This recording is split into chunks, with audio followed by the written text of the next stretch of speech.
tahu macam mana perasaan aku sakit. Sakitnya perasaan aku ni. Siapa yang tahu? Siapa tahu? A few moments later.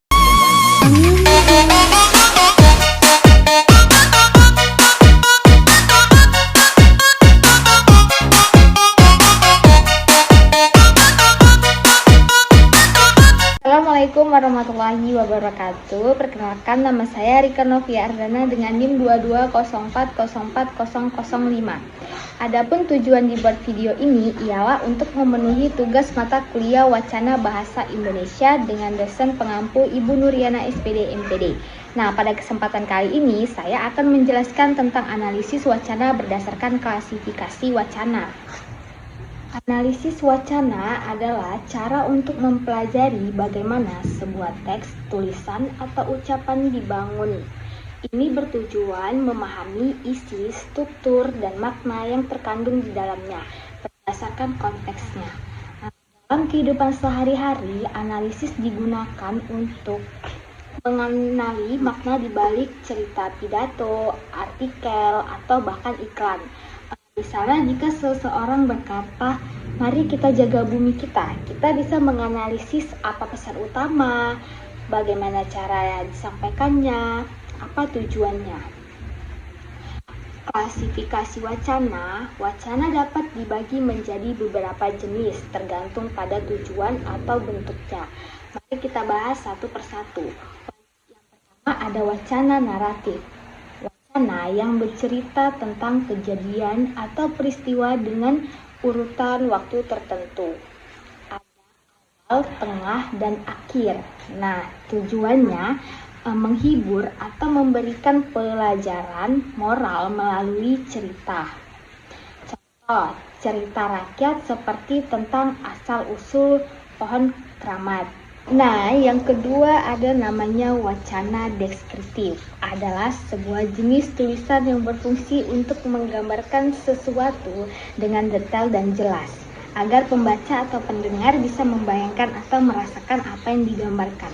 Dalam wacana deskriptif, penulis memberikan informasi yang sangat rinci mengenai objek atau suasana yang sedang dibicarakan. Tujuan wacana deskriptif, tujuan utama dari wacana deskriptif adalah agar pembaca atau pendengar bisa melihat dan merasakan objek atau suasana yang digambarkan meskipun mereka tidak berada di tempat tersebut. Contoh, desa ini dikelilingi sawah hijau yang subur dengan angin sepoi-sepoi, dan di tengahnya berdiri pohon besar yang menjulang tinggi. Dalam contoh ini, kita dapat membayangkan desa yang asri dengan sawah yang hijau, udara yang sejuk, dan pohon yang besar di tengahnya. Untuk menganalisis wacana deskriptif, kita bisa melihat beberapa hal berikut. Pertama, ada apa objek utama yang digambarkan. Yang kedua, ada penggunaan kata-kata yang menonjol. Kata-kata seperti hijau yang subur, sepoi-sepoi, dan menjulang tinggi memberikan gambaran yang sangat jelas tentang suasana di desa. Kata-kata ini juga bisa berupa majas seperti metafora atau personifikasi yang membantu menggambarkan objek dengan lebih hidup. Nah, wacana deskriptif ini berfokus pada menggambarkan sesuatu secara detail dan hidup agar pembaca bisa merasakan apa yang digambarkan seolah-olah mereka sedang berada di tempat itu. Nah, yang ketiga ada wacana ekspositori. Adalah jenis tulisan yang bertujuan untuk memberikan informasi atau penjelasan tentang sesuatu secara jelas dan objektif. Dalam wacana ekspositori, penulis menyampaikan fakta, data, atau informasi dengan cara yang mudah dipahami, tanpa menambahkan pendapat pribadi atau perasaan. Tujuan wacana ekspositori adalah untuk memberi pengetahuan kepada pembaca atau pemirsa agar mereka bisa memahami suatu topik atau kejadian dengan lebih baik. Contoh, artikel berita yang menjelaskan dampak banjir di suatu daerah. Misalnya, artikel yang menjelaskan bagaimana Banjir mempengaruhi kehidupan masyarakat, kerusakan infrastruktur atau statistik jumlah korban. Artikel ini akan berfokus pada fakta dan data terkait banjir, bukan pada opini penulis. Untuk menganalisis wacana ekspositori, kita bisa memperhatikan beberapa hal berikut. Yang pertama, apa pernyataan utama yang disampaikan? Misalnya, dalam artikel tentang banjir, pernyataan utama bisa berupa banjir di kota es menyebabkan kerusakan besar pada rumusan warga dan fasilitas umum. Yang kedua, apakah informasi didukung dengan data atau fakta? Wacana ekspositori berfokus pada penyampaian informasi atau penjelasan yang objektif dan berdasarkan fakta. Tujuannya adalah memberikan pemahaman yang lebih jelas kepada pembaca mengenai suatu topik tertentu. Yang keempat ada wacana argumentatif, adalah jenis tulisan yang bertujuan untuk menyampaikan pendapat atau argumen dengan tujuan membujuk atau meyakinkan pembaca atau audiens yang menerima pandangan tertentu.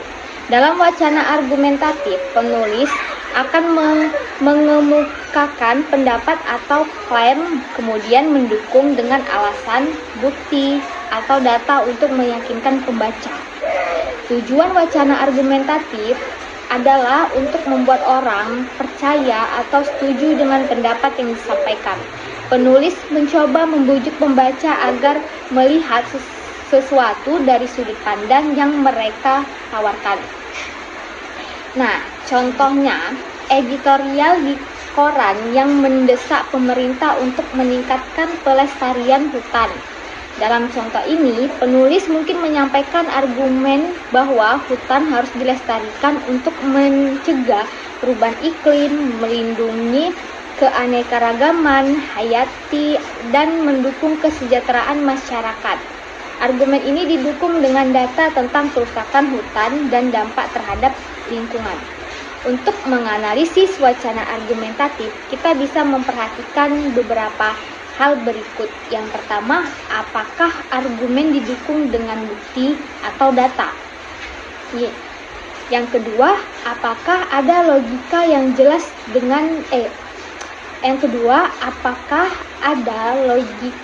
jelas dalam argumennya? Wacana argumentatif bertujuan untuk membujuk pembaca agar menerima pandangan atau pendapat tertentu dengan cara memberikan argumen yang didukung oleh bukti dan logika yang jelas. 5. Ada wacana persuasif, adalah jenis tulisan atau komunikasi yang bertujuan untuk mengajak atau mempengaruhi orang lain agar melakukan sesuatu atau mengubah sikap mereka. Dalam wacana persuasif, penulisan berusaha membujuk audiens dengan cara yang menarik dan meyakinkan,